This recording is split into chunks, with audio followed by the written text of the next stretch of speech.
राजनीति में अक्सर जो दिखता है वो होता नहीं है। अकल बड़ी की भैंस। भारत में अचानक से ब्लास्ट होता है, दिल्ली ब्लास्ट, और इस ब्लास्ट के बावजूद पीएम मोदी निकल जाते हैं भूटान और भूटान पहुंचते हैं। भूटान न सिर्फ पहुंचते हैं बल्कि वहां पर अपना जो निर्धारित कार्यक्रम था, इस बार वो अपना पूरा कार्यक्रम करते हैं और पूरा कार्यक्रम करके वापस आते हैं। हालांकि वहां पर जब वो भाषण दे रहे थे तो उन्होंने दिल्ली में हुए घटना का लेकर जिक्र भी किया और आगे की बात भी कही। लेकिन ना अब एक तस्वीर आपको देखने को मिल रही है। यहाँ पर देखने को मिल रहे हैं बांग्लादेश के चीफ एडवाइजर और भूटान के पीएम दोनों मिल रहे हैं। अब क्या चल रहा है और ये मुलाकात क्यों बताया जा रहा है कि भारत और उसके आसपास के क्षेत्रों के लिए टर्निंग पॉइंट होने वाला है। इस मुलाकात को निगेटिव सेंस में बिल्कुल मत लीजिए, क्योंकि ये जो आदमी देख रहे हैं ना, ये हैं डोभाल। और मैंने पहले भी कहा है, नॉर्थ ईस्ट वो जगह है जहाँ के चप्पे चप्पे से डोभाल भली भांति परिचित हैं। भूटान के पीएम यहाँ पहुँचे हुए हैं। भूटान के साथ तो डोभाल की एक अलग ही कहानी थी। बिल्कुल भूटान की मदद लेकर किस तरीके से एक ऑपरेशन चलाया, उसमें भूटान के राजा खुद सामने आ गए थे। जानेंगे जियोपॉलिटिक्स में क्या कुछ चल रहा है। हमेशा की तरह वर्ल्ड मिरर के इस एपिसोड में जानने को मिलेगा बहुत कुछ। आइए जानते हैं इन खबरों को विस्तार से। फरवरी में चुनाव होना है बांग्लादेश में। अब इस चुनाव के लिए जी तोड़ तरीके से सब लगे हुए हैं। अगर इनके एनएससी की बात करें तो वो भारत आए, अजीत डोभाल से मिले, कोलंबो सिक्योरिटी कॉन्क्लेव में उन्होंने अपना बयान रखा, बयान दुनिया के सामने भी आया। लेकिन शेख हसीना को लेकर क्या बात हुई, ये आधिकारिक तौर पर न तो भारत ने कहा और न ही बांग्लादेश ने कहा। हो सकता है शेख हसीना पर अभी निर्णय ही हुआ था और अगले ही दिन पहुंच गए थे उनके एनएसए, तो इस मुद्दे को लेकर ज्यादा बात न हुई हो। लेकिन आधिकारिक तौर पर ये सारी बातें अभी मिट्टी के अंदर चली गई हैं। अभी जो चीजें बाहर हैं वो ये हैं, हम संप्रभुता चाहते हैं, जैसे कि इनके विदेश मंत्री ने कहा। स्क्रीन पर इस आर्टिकल को देख सकते हैं। इसके अलावे इन्होंने कहा, जो उनके एनएसए थे, कि हम दोस्ती चाहते हैं, सिक्योरिटी चाहते हैं। ये जो नरम हुए सुर हैं, ये नरम हुए सुर कुछ चीजों की तरफ इशारा कर रहे हैं। पर भारत की तरफ से क्या सब कुछ नॉर्मल हुआ है? नहीं, भारत अब धीरे धीरे सख्त होता जा रहा है। इसका एक प्रमाण देखिए, एक शांति सम्मेलन हो रहा था और इस शांति सम्मेलन में भारत ने पाक, चाइना और इस बार बांग्लादेश को भी न्योता नहीं दिया है। यहाँ पर भूटान पहुंचा था, भूटान के प्रतिनिधि पहुंचे हुए थे और इसी बीच ये जो जहाज देख रहे हैं, इस जहाज को पकड़ा है भारत ने। 28 मेंबर थे इसमें और ये अभी तक छोड़ा नहीं गया है। इसको लेकर आगे की प्रक्रिया चल रही है। इस जहाज में क्या था क्या नहीं था उसकी छानबीन भी चल रही है। इसी बीच देखने को मिला और बहुत लोगों को ये आश्चर्य भी लगेगा कि भूटान के पीएम पहुंचे हैं बांग्लादेश। और सबसे बड़ी चीज ये देखने को मिला कि बांग्लादेश में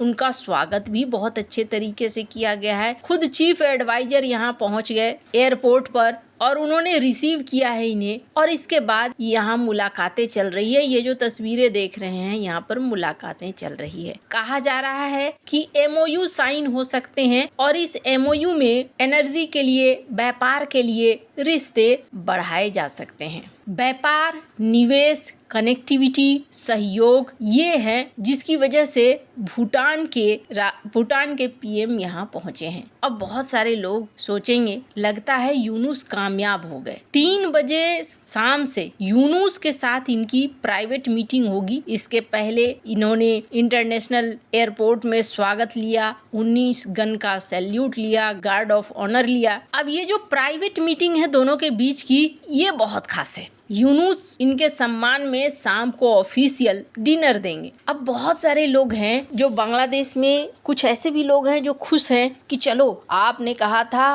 भारत का 7 सिस्टर एक लैंड लॉक इलाका है, हम कुछ ऐसा ही बना पाएंगे। अब भूटान भी हमारे साथ है। सिलीगुड़ी कॉरिडोर को लेकर कई तरह की मैं देख रही थी, कमेंट्स वगैरह आ रहे थे। तो यहाँ जो लोग कहानी नहीं जानते हैं वो भूल रहे हैं, भूटान के पीएम का यहाँ आना भारत के लिए बहुत ही ज़्यादा फायदेमंद है। एक एग्रीमेंट था BBIN Bangladesh, Bhutan, India, Nepal motor vehicle agreement का हिस्सा, जिसमें फिलहाल के लिए बांग्लादेश को भारत ने काट दिया है और बांग्लादेश को छोड़कर भारत अन्य देशों के साथ अपने कनेक्शन वगैरह बना रहा है। अब बात है बांग्लादेश की, तो बांग्लादेश को भूटान से कई तरह की चीजें सप्लाई होती थी और भूटान में भी बांग्लादेश कई तरह की चीजों को सप्लाई करता था। कुछ ऐसी भी चीजें हैं जैसे बिजली वगैरह, वो भारत से होकर भूटान, भूटान से होकर अन्य देशों को भी जाता है। अब भूटान को लेकर मैं आपको एक कहानी बता देती हूँ और मैंने क्यों डोभाल का नाम लिया। हो सकता है बांग्लादेश को कुछ सरप्राइज मिल जाए भविष्य में, तो कोई बहुत बड़ी बात नहीं होगी। भारत और भूटान के इतिहास में साल 2003 का दिसंबर महीना ऑपरेशन ऑल क्लियर, ये एक बहुत बड़ी घटना थी। भूटान एक छोटा सा देश और छोटे से देश के अंदर 30 से ज्यादा उग्रवादियों के कैंप बन गए। ये वो कैंप थे जो भारत के नॉर्थ ईस्ट के लिए सबसे बड़ी समस्या थे। 3 बड़े उग्रवादी संगठन ULFA, NDFB Bodo, KLO Kamtapur liberation organisation, इन्होंने परमानेंट कैंप बना रखा था भूटान के दक्षिणी सीमा के जंगलों में। वहां से वो असम में, अरुणाचल में, बंगाल में हमले करते, फिर भूटान में भाग जाते। भारतीय सेना भूटान में घुसकर हमला नहीं कर सकती थी क्योंकि भूटान एक संप्रभु देश है। भारत बार बार भूटान से कहता रहता, पर भूटान की सेना सिर्फ 6 से 7 हजार की थी और राजा को डर था कि अगर हमला किया तो आतंकवादी भूटान के अंदर गृह युद्ध शुरू कर देंगे। फिर हुआ चमत्कार। भूटान के चौथे राजा जिग्मे सिंगे वांगचुक, इन्हें जिन्हें आप देख रहे हैं अभी, ये उस समय सिर्फ 48 साल के थे और उन्होंने एक फैसला लिया। हालांकि पर्दे के पीछे एक खेल हुआ था यहाँ पर। उन्होंने कहा कि ये कैंप हमारे देश की संप्रभुता के लिए दाग है और हम इसे खुद साफ करेंगे। कहा जाता है कि यहाँ पर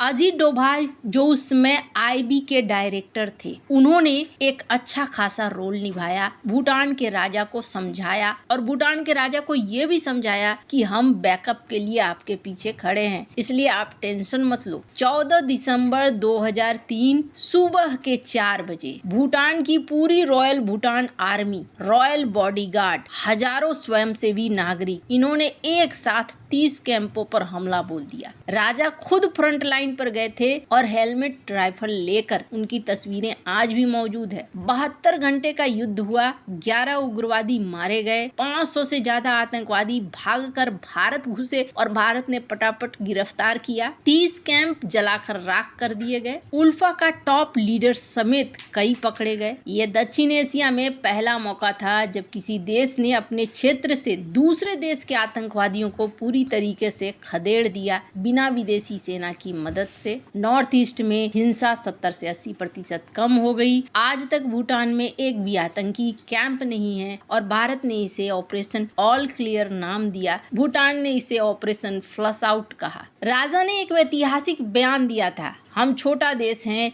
लेकिन हम अपने दोस्त के यानी भारत के पीठ में छुरा घोंपने नहीं देंगे। 2003 में अजीत डोभाल IB के डायरेक्टर थे और नॉर्थ ईस्ट सेल के हेड थे। डोभाल ही वो व्यक्ति थे जिन्होंने भूटान के चौथे राजा जिग्मे सिंगे वांगचुक को कन्विंस किया था। कहा जाता है डोभाल ने कई बार गुप्त रूप से थिम्पू जाकर राजा और भूटान आर्मी चीफ से मीटिंग की थी। एक बार तो वो कथित तौर पर सिविल ड्रेस में बिना किसी प्रोटोकॉल के राजा के प्राइवेट चैम्बर में घंटों बैठे रहे। भूटान के उस समय के आर्मी चीफ लाम डोरजी की एक किताब है ए नेशन प्रोटेक्टेड, इसमें डोभाल का जिक्र है। नाम तो नहीं लिया गया लेकिन कहा गया सीनियर इंडियन इंटेलिजेंस ऑफिसर। वैसे आपको क्या लगता है इन सब मामले में, आपकी क्या राय है, कमेंट कर जरूर बताएं। जल्द मिलते हैं अगले वीडियो में नई खबर के साथ।